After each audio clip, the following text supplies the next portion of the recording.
So here's another short passage from the four quartets.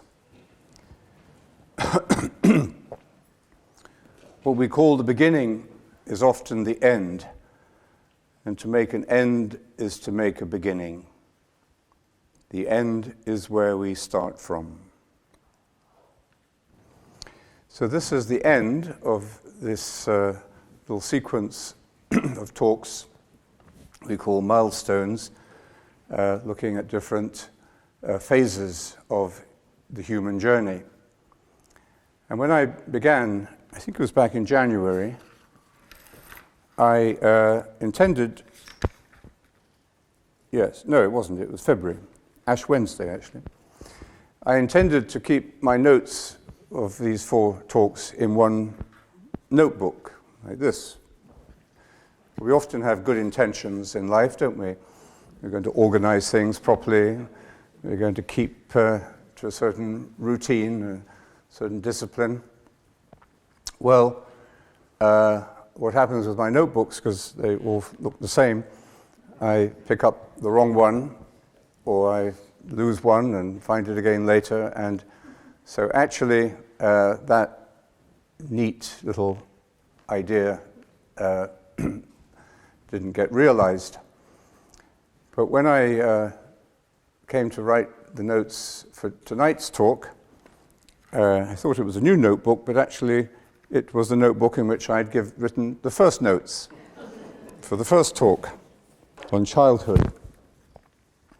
And I thought that was something of a parable for the unpredictability of life, and also sometimes how the end and the beginning can come together when you least, in ways that you least imagine. And that idea of the beginning and the end of our life being somehow connected, that's a deep theme of the four quartets. It's also a theme of John Mayne's last newsletter, which he wrote just a few weeks before he died. He says the beginning and the end of our lives are like the two ends of a piece of string which come together to make this symbol of infinity, the circle. And so I think it's kind of appropriate that we might just begin with that reflection as we come to the last of this talks on the milestones, which I've called not old age or a senility or death, but ripeness, because that I think is what a meaningful understanding of the sequence of our lives is about. Ripeness is all, that we come to maturity. But when I began back on Ash Wednesday, I said that the word milestone comes to us from the Romans, and the Romans were great at measuring things, and they measured distances by 1,000 paces, mile, so milestone. And these milestones, which help them to organize and control and measure their world, these milestones were both places of where direction is given, because you knew which way you were going. It was a reaffirmation, a reminder or encouragement that you were going in the right direction, and also a kind of a record of the distance that you've already covered. In our journey of life, milestones are less physical and particular than those Roman milestones. And we often don't know what a milestone is until it has been passed, of course. And it is something we look back on in memory or through the present effect of that experience. So something happened, it goes into the past, Maybe we forget about it in the stream of consciousness of daily living. And then periodically we look back to that moment or to that phase in our life and we realize, well, that really was a turning point. That was a watershed. That was an epiphany moment. That was a milestone in my life. I didn't fully realize it at the time, but it gives a shape, a pattern, a record to my life. And of course, the longer you live, the more of these milestones there are. But they are related to meaning, ways in which we articulate meaning or see the pattern. Sometimes we can't translate that sense of meaning into ordinary language. Sometimes it needs music, sometimes art, or sometimes a physical experience, which allows us to see that meaning and feel it, even though we can't find ideas or words to express it. And we turn to great poetry like this to help us articulate it verbally. But certainly, one thing these milestones have in common is time. They are ways of measuring time and ways of our becoming conscious in time. Perhaps a milestone in our life is a measure of consciousness, a degree of consciousness. And time is mysterious. St. Augustine famously said in the Confessions that everybody knows what time is until you start to try to explain it. And then nobody can explain it. I don't know if any of you seen the film Interstellar? No? A few nods. Yeah. Well, Interstellar is very much about time. It's, I think, one of the great films, great modern films, and one of those films that it fulfills the, that new medium of film, which is often, we think of as sometimes very trivial and just light entertainment, but occasionally you realize that it is a medium for very deep and powerful, a new medium of very deep and powerful communication. And anyway, Interstellar seems to me to be one of those rare films. Anyway, I'll come back to Interstellar and black holes and a few other things that I don't understand in a moment. So Augustine says that we know what time is, but we can't really explain it. But it's also, at least in one of its dimensions, time is very simple. Time is linear. Time is an arrow going in one direction. In the film Interstellar, which is a very profound and also accurate in terms of the cutting edge of theoretical physics at this moment, there's a moment where the characters are facing the fact that they are living in different time experiences of time, according to the theory of relativity, from those that they have lived with and those who they love most in the world, but they are now in different times. So for one person, the time is going much more quickly than for another. And one of the characters who is tragically facing this sense of loss through time, of contact with the person he loved most, which was his daughter, he says to one of the physicists, isn't there any way that we can turn this back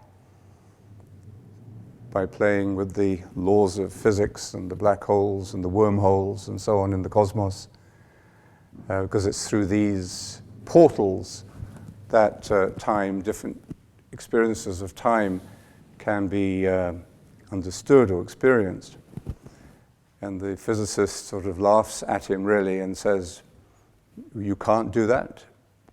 You know, we don't understand time, but the one thing we can say is that you can't go back. You can't turn the clock back. So that's one very simple, at times tragic, dimension of time, that it leads to death. It's the expression of the third law of thermodynamics, of entropy, the running down of energy within any system. I looked it up for an easy definition, but I don't think it's very easy. But it says the entropy of a system approaches a constant value as the temperature approaches zero. So that explains it nicely, doesn't it? Yeah. But entropy is the measure of disorder in a system.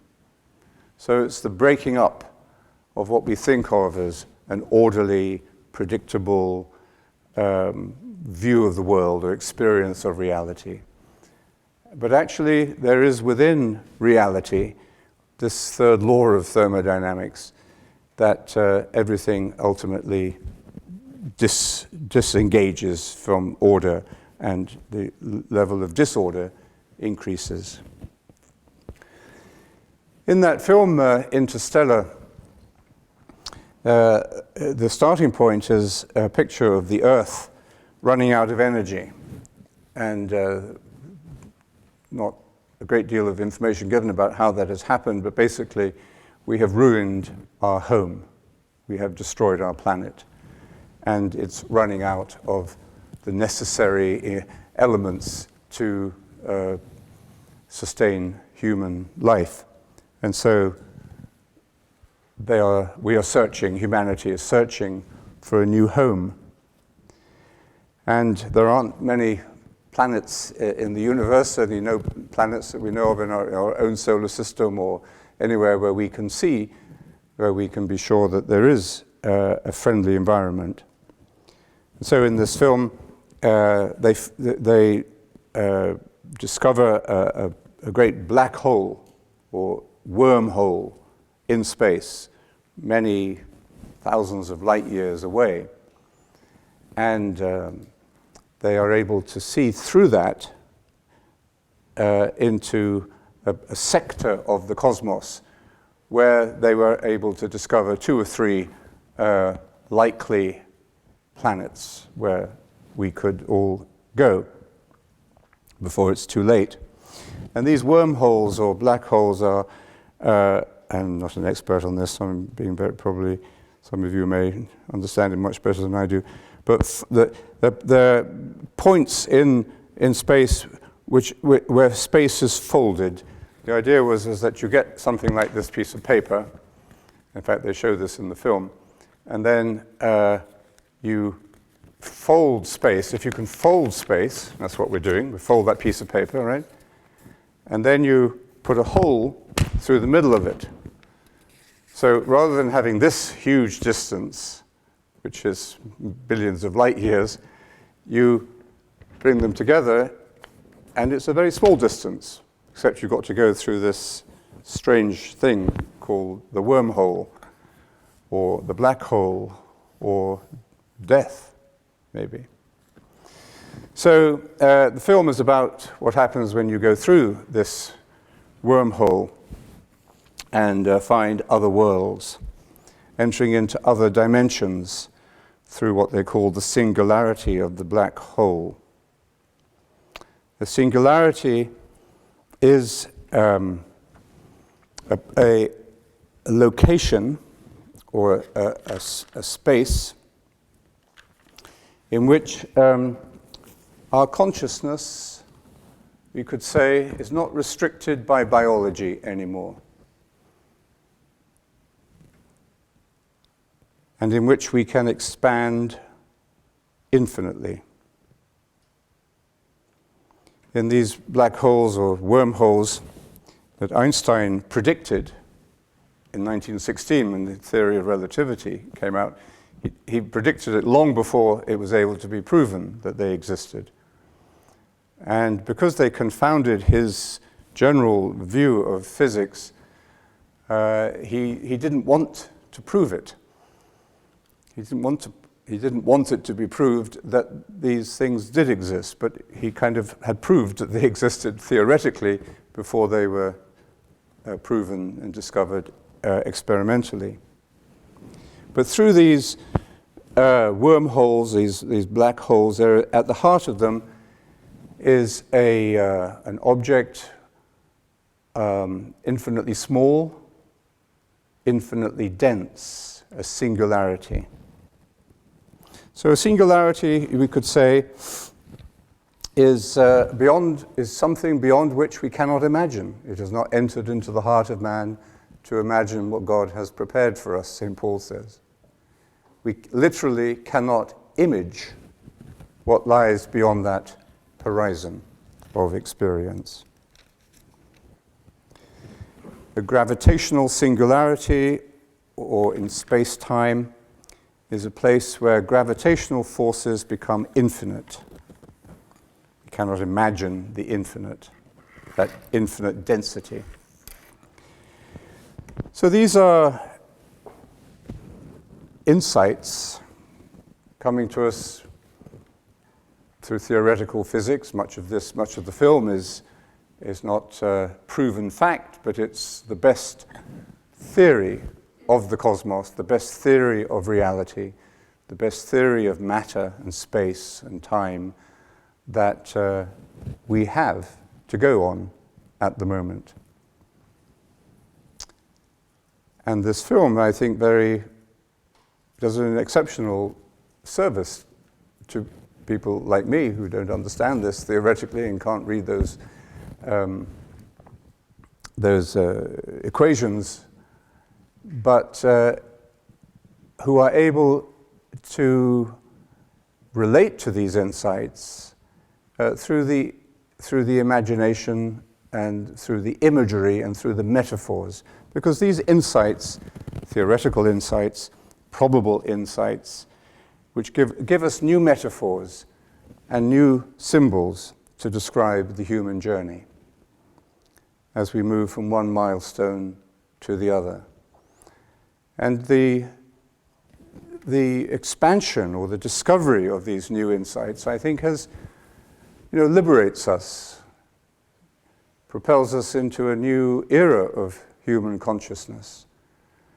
We are very conscious today of our living in crisis, in civilizations which seem to be deconstructing, and with more and more examples of barbarism, like is happening in Syria, the destruction of those temples, and not to say the killing of hundreds of thousands of people, the huge human migration crisis, which we're seeing happening in the railway station of Budapest today.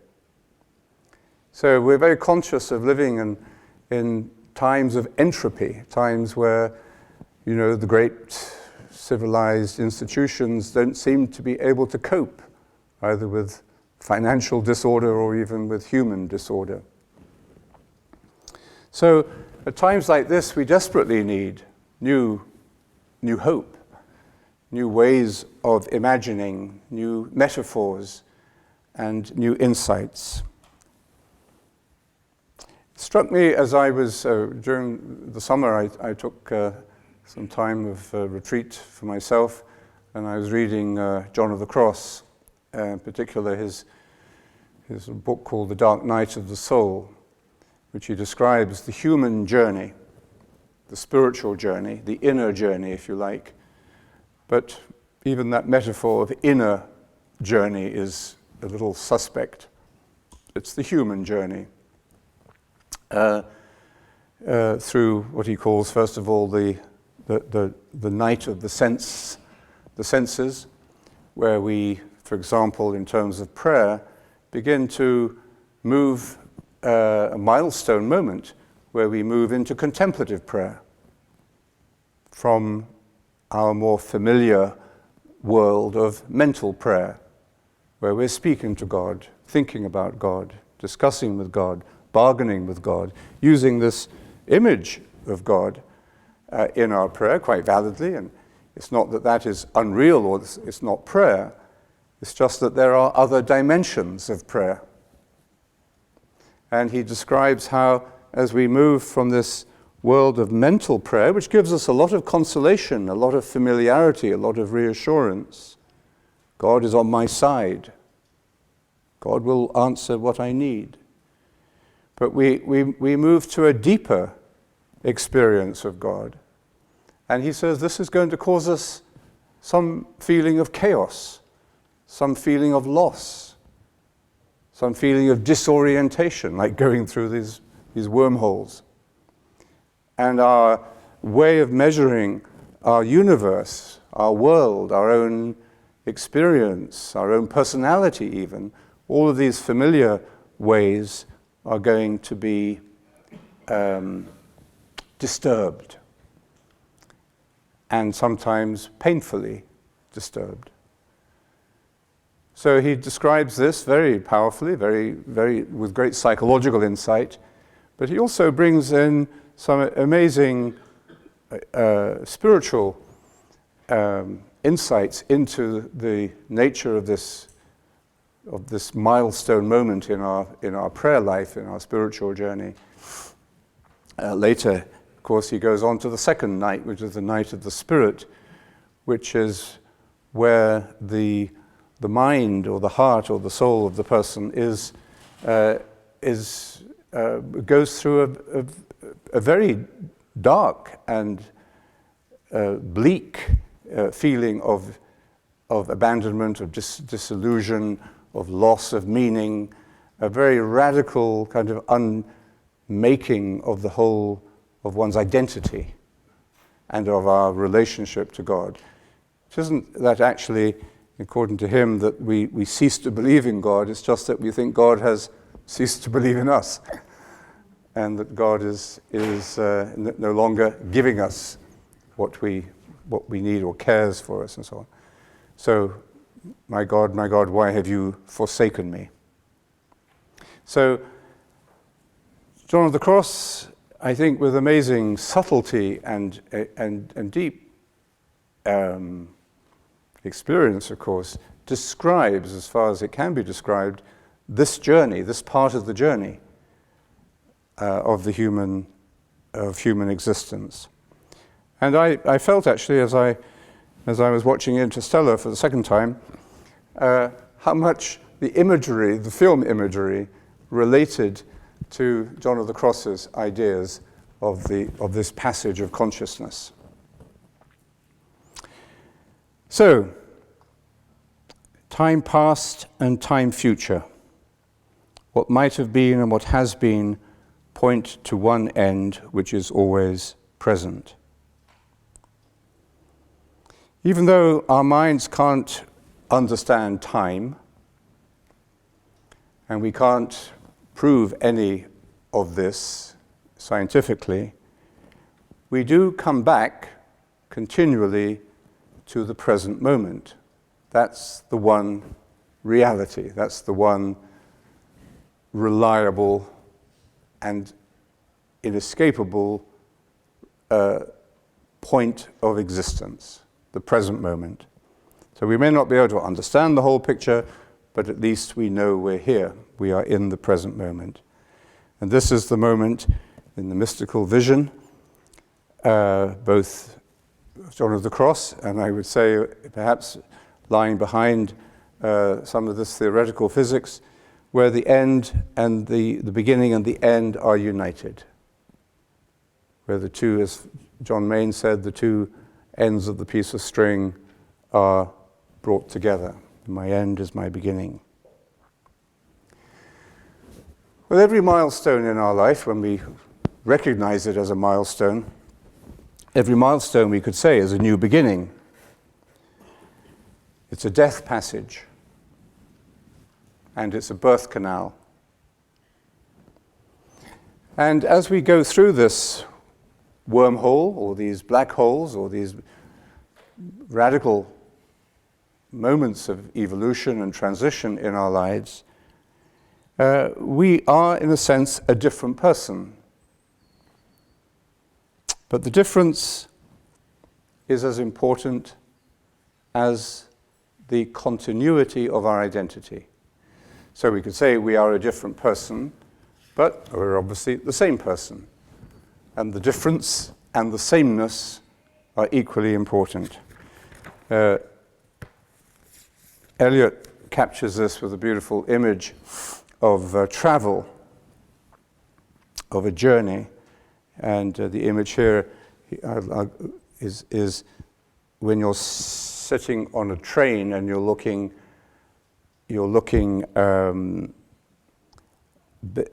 behind you, in the opposite direction to which the train is traveling.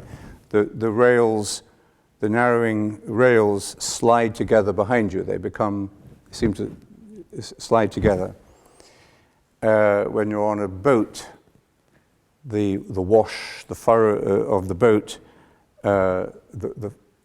expands, doesn't it?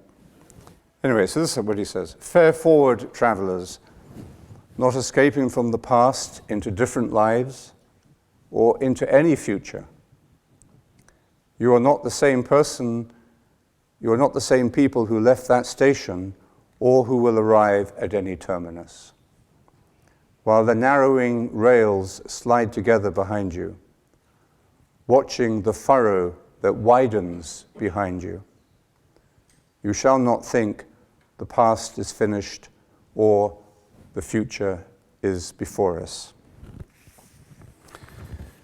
So as we become conscious of these sort of milestone moments in our life, I think we sense something new, more familiar, and yet stranger about ourselves. Our identity becomes both sharper, clearer, and at the same time we have become more mysterious to ourselves. And this surely is the overall unifying quest of our brief lives. It is to find out who we are and to know ourselves, because we cannot know the whole picture, God, without knowing that very small part of the picture that is me. Self-knowledge is the platform of our knowledge of God. We cannot know God without knowing ourselves. We cannot know ourselves, in fact, without knowing God. What's interesting is that's this knowledge that we speak about, knowing ourselves, knowing who we are, knowing God, is for many people in our culture a confusing word to know, because it suggests that there is some kind of scientific, objective, cognitive proof that we can come to in the same way we can know the structure of the atom, or we can know the best way to Euston Station. So it's not that kind of knowledge. So what kind of knowledge is it? Well, the great scriptures of the world, and our own scriptures, the biblical scriptures, say that this knowledge is love. And the great mystics, of course, have discovered this through their own experience. As the Cloud of Unknowing says, we can never know God by thought. We can only know God by love. But that is a real knowledge. It's just different from scientifically verifiable knowledge. It's a different dimension of knowledge.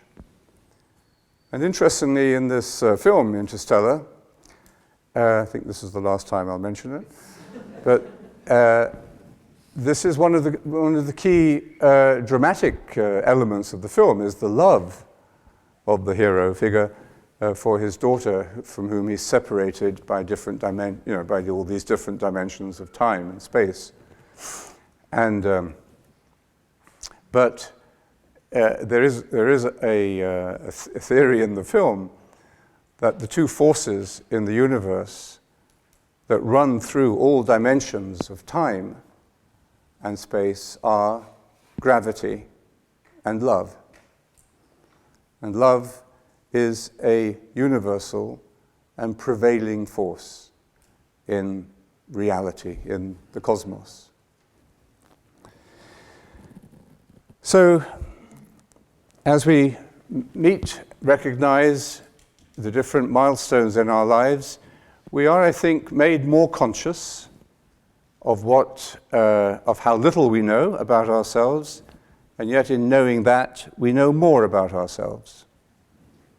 We become wise a little because we know how little we know, and yet knowing that expands our knowledge and expands our understanding of how our self-knowledge, particular and small as we are, is connected to the knowledge of God, which is all knowledge through love. And so these milestones are really quite important portals, doors that we pass through. Maybe frightening, like the black hole. We don't know what's going to be on the other side because we can't see any further. But we have to go through it. There are things we simply have to go through, although we have no idea whether we'll get through or what there will be on the other side. And so at every one of these milestones, a new way of life begins. And our level of consciousness is expanded. I have come that you may have life, life in all its fullness, Jesus said. So in this milestone, in ripeness or in maturity, is it old or is it a new beginning? The word old is a bad word in our culture. It means it's something you should throw away. You can't fix it anymore. I'm wearing my new glasses, or my old glasses, which I broke a few weeks ago, and were incredibly difficult to fix, because this arm, they don't make these anymore. So it took weeks and weeks to get them fixed. Are they new glasses? Well, they are to me now, because I can see things more clearly than with my old ones, which are 5 years old. Or are they new? Are they new or old? In our culture, old means redundant. It means unable to function in the present world. Or it means lacking in interest. Oh, that's an old story. I heard that one. And I think that misunderstanding of what is old underlies a great deal of our unhappiness, of our discontent, and of our being disrupted from the sequence of our lives and the wonder and the mystery of passing from one milestone to the next. Perhaps this milestone of ripeness or maturity is old biologically, but younger spiritually. God is always younger than we are, St. Augustine said. Sounds a little strange, but not if you're traveling through a black hole.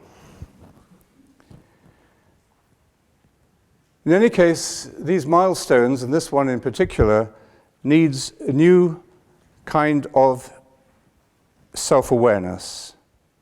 It will give us a new way of evaluating our life and ourselves. Our values and our priorities will change in this process, not overnight, but we will come to a more non-judgmental acceptance of ourselves, of our mistakes, of our accidents, of those who have hurt us, or failed us, or betrayed us, or those we have lost. So in this milestone, we take a long, hard look at ourselves. Painful, because we have to look at everything, at every aspect of ourselves over the whole period of time that makes us who we are. But at the same time, as we have to be very honest with ourselves in a non-judgmental way, we have to be gentle with ourselves as well. We have to make sure that we have finally shed the fragments of our old selves, because we don't move neatly, like my notebooks, we don't move neatly from one milestone to the next. We have bits left over in different notebooks everywhere. So we still have bits of ourselves, fragments of our earlier identities, still lingering, which have not been integrated. These might be fragments, attitudes, patterns of ourselves, our old selves from childhood, formed in us even before we were conscious. There may be patterns and attitudes and desires from our adolescence that we should have outgrown by now, but haven't. Or desires and longings that are not realistic, but which still haunt us. Our failures, our mistakes, our misfortunes. What we need to do in order to go through this milestone is to accept them all and to integrate them all. We don't move on to the next stage until we have integrated everything of previous stages. And if we don't do that, biological old age does not become spiritually young. And actually, old age then becomes ridiculous. And it's ridiculous to itself. And of course, in this culture, it's going to be seen as ridiculous by many others. I used to get these emails from someone which were both ageist and sexist. And I would always know what they were going to be before I opened it, but it was kind of like thinking how much worse could they get? And there were all these ageist jokes which seemed to me so full of self-hatred and self-rejection and meaninglessness, and just looking at the ridiculousness of old age. And then also all these sexist jokes as well about wives, all about wives actually. And I thought, what on earth, what kind of mind tragically lonely and unself-accepting could produce this sort of torrent of meaninglessness. Anyway, fortunately, I don't get them anymore. I think as we enter into this milestone, we see that life is no longer about achievements or acquiring experience. In earlier stages, earlier milestones, of course, that's very much how we are focused. We have to achieve certain things, prove ourselves, be applauded, be recognized, be approved, maybe by our elders, and we have to acquire experience. So sort of the hunger of youth. And in a sense, that begins to diminish. And it can be a great relief and release. I remember speaking to actually it was Raymond Panica shortly before he died. And he'd had a stroke and wasn't able to have such a intense and active intellectual life as he did throughout his 80 years. And I asked him if he missed reading and writing and being involved in debates and arguments all the time as he was. And he smiled this very beautiful, gentle smile and said, "Actually, it's quite a relief." And this is also a milestone in which is kind of contra-sexual in a way. A very strong force in all the other milestones of life as we move from one phase of life to another, the eros principle and the sexual energy. But in this milestone, there's a shedding of that, or a transformation of that. As B. Griffiths would say, really it's about a transformation of sexual energy rather than a repression of it. It's a shedding of the insecurities, the inadequacies, the disappointments of the sexual agenda, and even of the alarm bells of the sexual clock. But the end is not yet.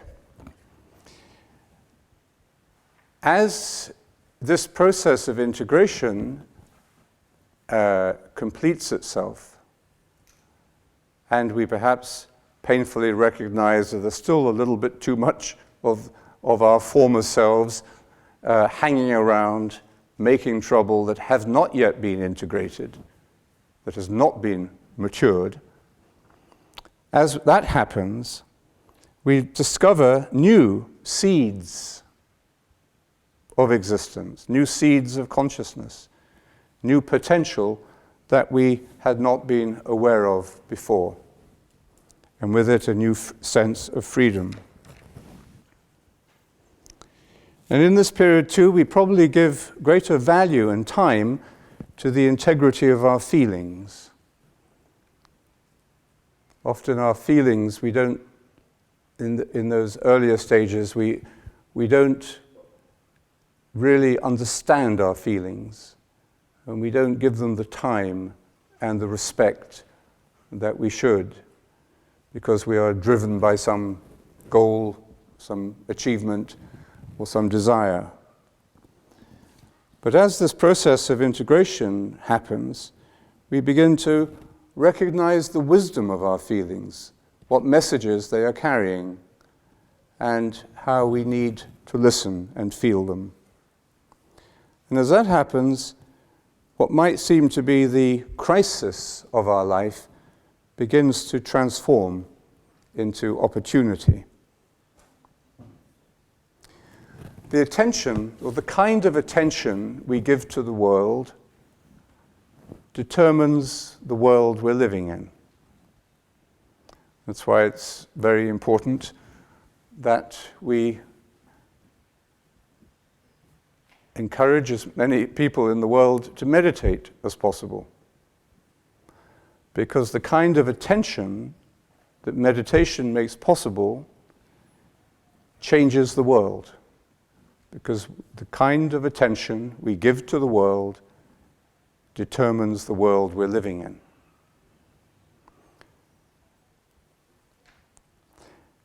And as that quality of attention, that more patient and less driven quality of attention deepens, we discover many wonderful things.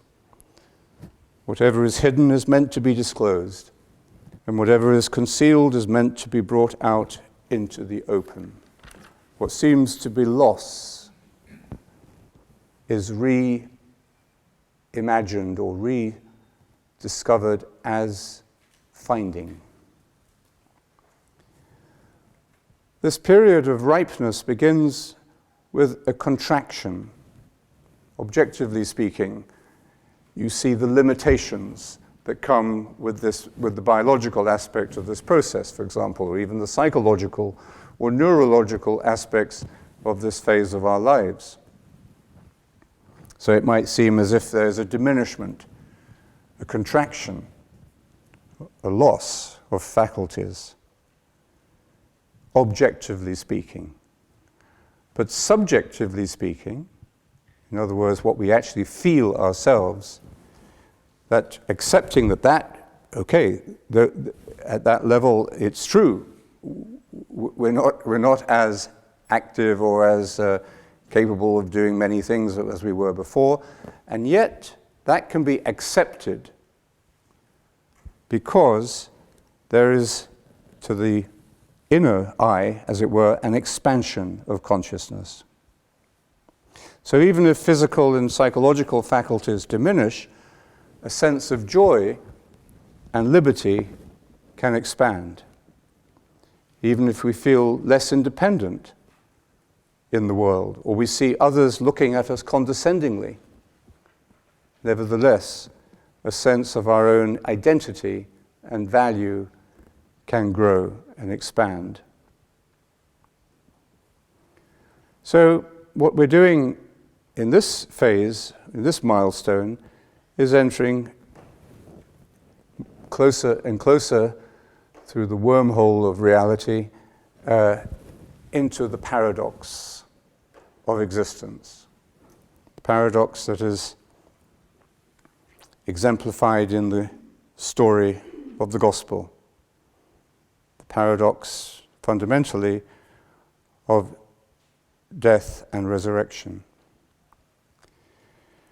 All paradoxes are fruitful if, like the wormhole or the black hole, we actually enter into them.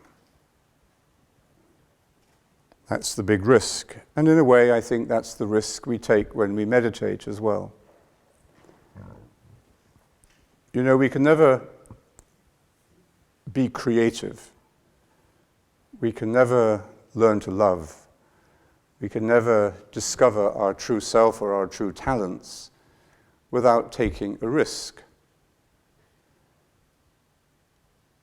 And the risk is the risk of failure, the risk of loss, the risk of humiliation, the risk of meaninglessness. But if we don't take the risk, then it doesn't happen. We stay as far away from the wormhole as we can, out of fear. Maybe we conceptualize what it would be like if we went into the paradox of losing ourselves and finding ourselves, but we don't actually do it. It's like talking about meditation, but not actually doing it.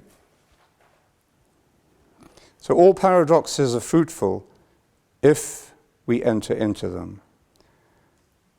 And in this world of quantum physics, the wormhole, the black hole are shortcuts, actually, direct portals into other sectors of our ever-expanding universe. The frightening thing about these wormholes is that nothing escapes their gravitational pull. Even light is sucked into it. That's why it's called a black hole. And we don't know, as I said, what lies on the other side. So it's a very good image of death. Everything is sucked into it. Everything is taken away from us. We can possess nothing. A condition of complete simplicity costing not less than everything, as Julian of Norwich said.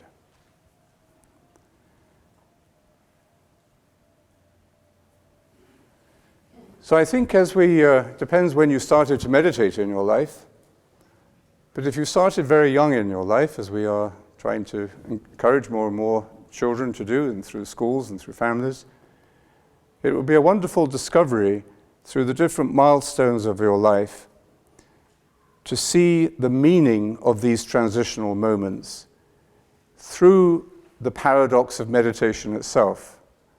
Now, obviously, if you're meditating at the age of 4, you're not going to be thinking about all of this. And your experience of meditation will be, it makes me feel more peaceful. I like it. Different stages in your life, you'll express that differently. You'll understand it differently. but also the experience of the meditation, which has now become part of your life's journey, will shed a light even into those darkest spaces. It will give a meaning even to the most difficult conundrums of life, like loss or death.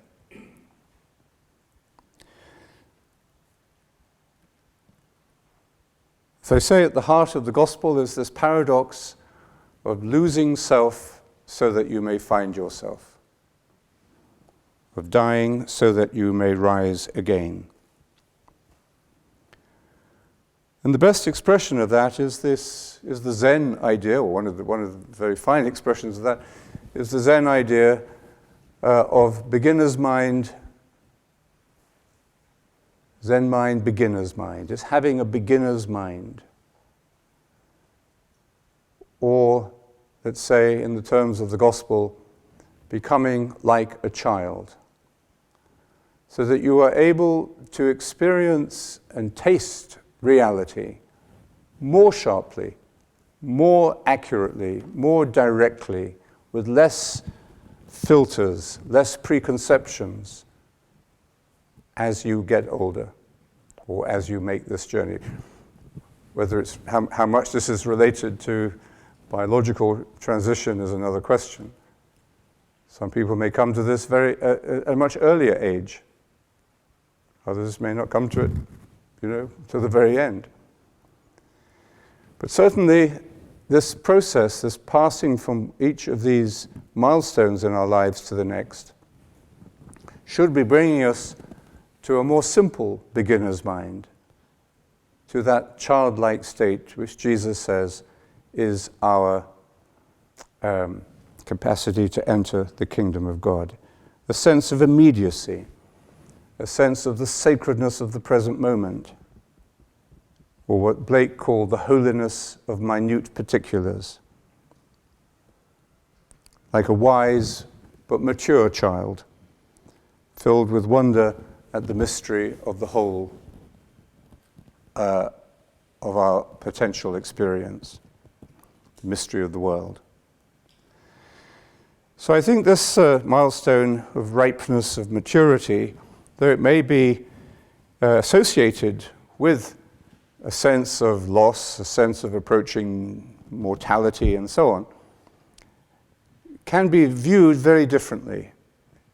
It isn't viewed this way in our culture, but in the great wisdom traditions, this is how we are invited to see this stage of life, this last phase of our life.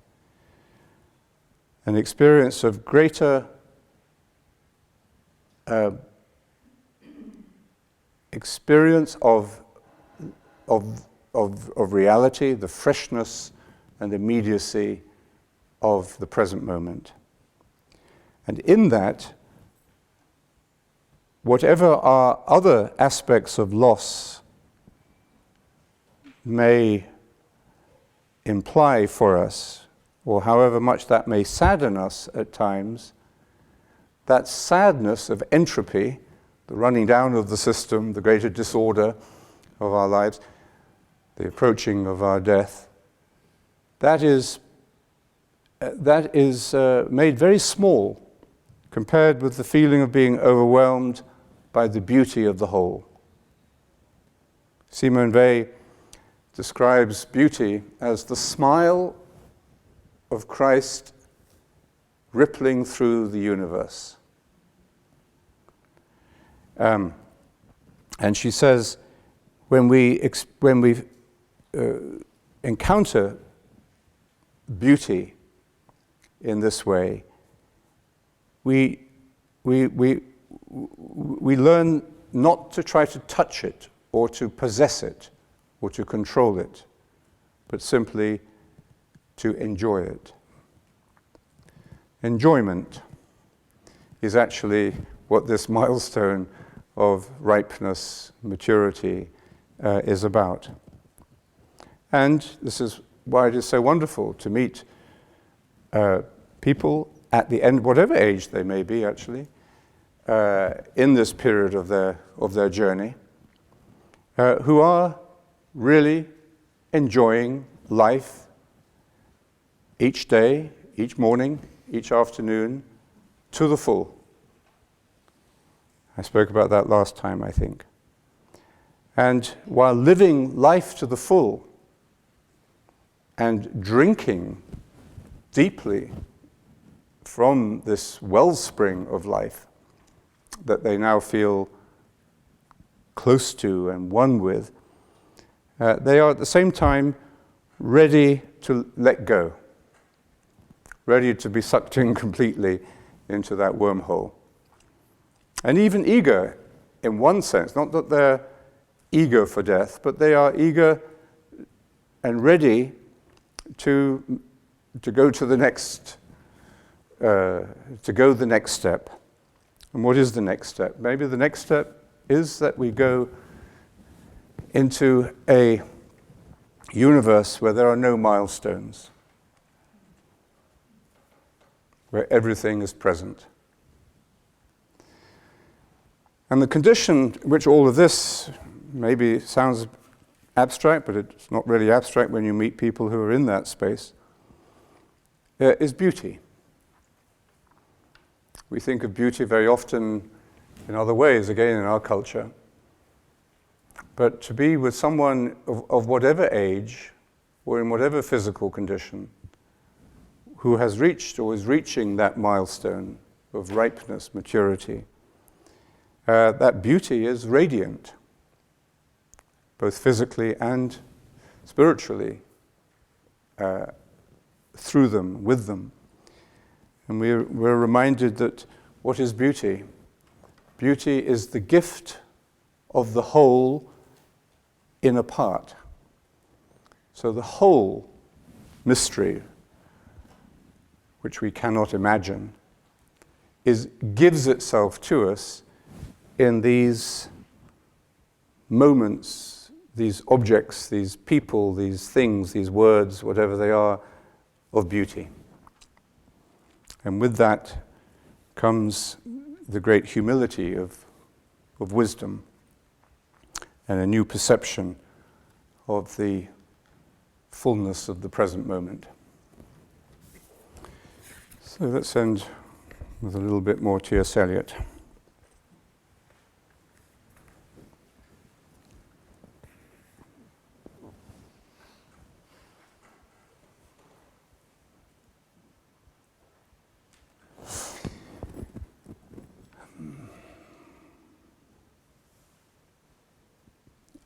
And any action is a step to the block, to the fire, down the sea's throat, or to an illegible stone. And that is where we start. We die with the dying. See they depart, and we go with them. We are born with the dead. See they return, and bring us with them. The moment of the rose and the moment of the yew tree are of equal duration. A people without history is not redeemed from time, for history is a pattern of timeless moments.